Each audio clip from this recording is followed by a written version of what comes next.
Estamos de volta com o Religare, Conhecimento e Religião. Hoje eu recebo o teólogo Benedito Ferraro, professor de Teologia da PUC Campinas. Bom, nós estávamos falando sobre toda a contextualização, surgimento, primeiros anos das comunidades eclesiais de base, e você terminou o primeiro bloco deixando um exemplo, né? Ali quando um prefeito falava de Deus e o padre estava lutando pelas lutas sociais, né? O que isso demonstra, né? do modo, não é, de viver a fé. Era esse o ponto, então, vamos né? dizer assim, nós temos, a partir desta inserção dos cristãos e cristãs na luta política de libertação dos pobres, então, um novo modo de viver a fé. Então, consequentemente, um engajamento nos mais diferentes organismos que o povo cria ou já tinha criado, né? E segundo dado, é um novo modo de interpretar e comunicar a fé. Então, nesse sentido, nós vamos observando, como dissemos anteriormente, um novo modo de teologizar, uma nova forma de pensar a fé e, portanto, um novo modo de fazer teologia, que para nós é a teologia da libertação. Eu ia colocar como que é, né, a teologia da libertação como teologia, né, para esse modelo, né? Isso. Então, aí nós temos também, consequentemente, nessa perspectiva, um novo modo de fazer catequese, né? Que é articulando fé e vida, para que as pessoas, então, percebam que a palavra de Deus tem que ter uma relação direta com a vida.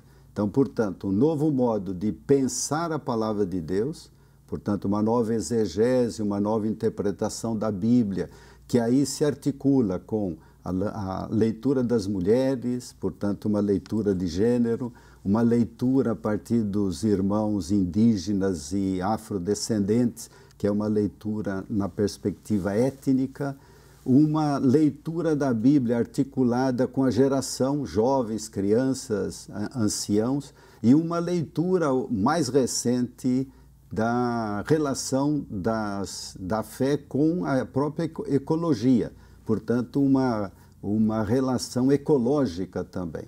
Então, vejam, é uma riqueza enorme que a palavra de Deus vai assumindo e repercutindo na vida. E, na perspectiva popular, uma nova forma de cantar. Então, os cantos que dizem algo relacionados à terra, à moradia, à dinâmica da saúde. E aí contribuíram, claro, as campanhas da Fraternidade do Brasil, que muitas vezes levantavam bandeiras que eram necessidades urgentes do povo. Sim. E que passavam por uma reflexão e repercutiu na sociedade. Sim. Isto, então, acarretou também uma nova forma de celebrar a fé. Era a questão que eu ia colocar agora, isso, né? Isso também marca, né? Sim. Então, por exemplo, a missa dos quilombos, né? A missa da Terra Sem Males, a missa articulada com as lutas, as romarias, né? Romaria da Terra, Romaria dos Trabalhadores. Então, todo esse conjunto dá uma nova forma de se compreender a dinâmica da igreja. Sim, sim. Né? Eu gostaria de saber assim, o seu diagnóstico sobre a situação atual. Porque você foi dizendo, né, bom, ali no final dos anos 50, nós temos as primeiras comunidades, isso vai se consolidando, não é? Isso toma conta do tecido eclesial brasileiro e latino-americano e caribenho, não é? Mas hoje, como é que se encontra, qual é a situação das comunidades de base no Brasil hoje e na América Latina e Caribe? Eu penso que essa questão é importante porque faz-nos observar como que esta nova forma eclesial vai tomando forma na dinâmica do Brasil e da América Latina. Então, nós temos os encontros que chamamos encontros intereclesiais, né, das comunidades eclesiais de base, que normalmente são chamados por uma diocese que é anfitriã e que convoca todas as dioceses do Brasil. Então, o primeiro encontro intereclesial da SEBS aconteceu em Vitória em 1971, né, com pouca gente. E desde esta data, nós estamos agora preparando o 14º Intereclesial da SEBS, que vai acontecer no ano de 2018 em Londrina, no Paraná, e que, portanto, ajuda a transmitir para todo o Brasil esta nova forma de ser igreja. E articulado com esta realidade, nós temos os encontros latino-americano e caribenho de SEBS. E agora nós estamos preparando o 10º encontro latino-americano e caribenho da SEBS no Paraguai, também para o ano que vem. Né? Sim. Então, que mostra toda a dinâmica, isso, então vai de certa forma, divulgando, publicizando as experiências que estão sendo efetivadas na base. E, claro, essas experiências acabam se consignando também dentro dos movimentos de igreja.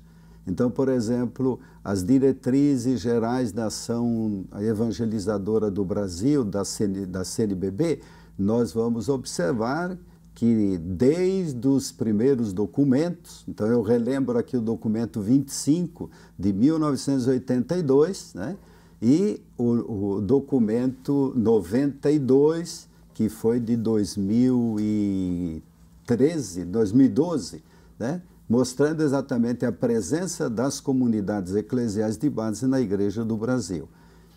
E, claro, como tudo na vida, você tem momentos em que há uma certa retração e outros momentos de bastante força. Então, hoje no Brasil, a gente vai percebendo momentos diversificados das comunidades, né? Então, em alguns lugares onde ela teve uma explosão muito grande, por exemplo, em Volta Redonda, na Baixada Fluminense, no passado, no tempo de Dom Valdir Calheiros, hoje tem menos presença. Mas se a gente for, por exemplo, em áreas lá do Amazonas, tem muitas igrejas que têm um dinamismo muito grande. Da mesma forma, em São Paulo, né, na Arquidiocese de São Paulo, na época de Dom Paulo Evaristo Arnes, as comunidades de base eram vibrantes. Não significa que não estejam lá hoje, mas com menos visibilidade, né? E isto a gente pode observar também em termos de América Latina. E quando eu digo América Latina e Caribe, estou dizendo desde a Argentina até o México, né?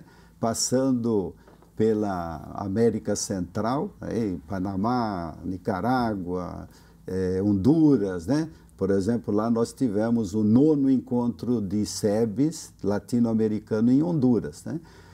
E Cuba também tem experiências de comunidades eclesiais de base, o Haiti, República Dominicana, né? Sim. Então, vai se diversificando. E atualmente, por exemplo, na Argentina, com todas as dificuldades, né, a gente tem a presença efetiva. No Paraguai, uma presença muito grande. Sim. Então, me parece que esta forma eclesial, ela está presente, embora ela não seja hegemônica, né? Eu queria colocar uma questão sobre isso, lembrando um amigo em comum, o Pedro Ribeiro. Certo.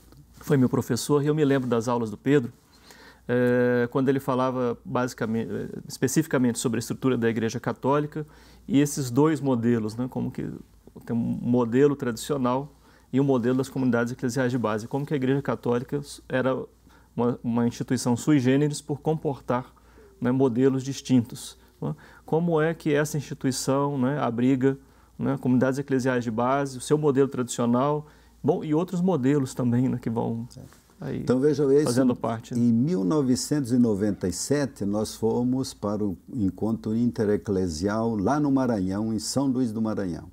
E lá se discutiu exatamente isso. Qual a contribuição, por exemplo, da religião do povo, a religiosidade popular para as comunidades eclesiais de base? Então, isso também é muito interessante, né? Porque nós vamos observando experiências que acabam juntando aquilo que é a mística fundamental, né? Libertária. Então, um exemplo, lá no interior da Bahia, né? Bom Jesus da Lapa. Então você tem uma espiritualidade muito grande, articulada com o Bom Jesus da Lapa, mas no decorrer da caminhada da diocese, as comunidades eclesiais de base foram surgindo e acabaram assumindo esta espiritualidade forte, de tal forma que os quilombolas, afrodescendentes, começaram a conquistar o seu direito à terra, demarcação de terra, né? Há uma experiência concreta na Diocese de Campinas, né? Nós recebemos, por volta de 1975, muitos paranaenses que vinham com uma religiosidade ainda relacionada com o desagravo ao Sagrado Coração de Jesus, né? Toda vez que o povo era, vamos dizer, oprimido, eles corriam à igreja para fazer o desagravo ao coração de Jesus, para dizer, bom, Jesus está sendo ofendido nos pobres. E nesse momento as comunidades lá começaram a apresentar também a figura do Jesus Cristo libertador. Então foi muito fácil juntar essas duas místicas e deu ao povo a possibilidade de avançar nas suas reivindicações. Ferrari, eu agradeço muito a sua participação aqui. Há muito ainda o que falar, não é? Mas eu não gostaria de deixar de até dizer para o nosso telespectador que todo o acervo, não é, dos encontros intereclesiais, não é, estão agora aqui na biblioteca da PUC Minas. Não é? Ficou um bom tempo em Brasília e agora está aqui na PUC Minas, não é, documentos que podem ser buscados pelos pesquisadores que se interessam por essa história. E tem um material belíssimo. Enorme. Né? Muito obrigado, até uma próxima. Eu que agradeço. O Religare Conhecimento e Religião é um projeto de extensão do Programa de Pós-Graduação em Ciências da Religião da PUC Minas. Você pode conhecer as nossas atividades e cursos de especialização, de mestrado e doutorado, acessando a página pucminas.br/ppgcr. Religare de hoje fica por aqui. Obrigado à nossa equipe, ao nosso convidado e a você que nos acompanha. Um abraço muito cordial e até a próxima semana com o novo Religare Conhecimento e Religião.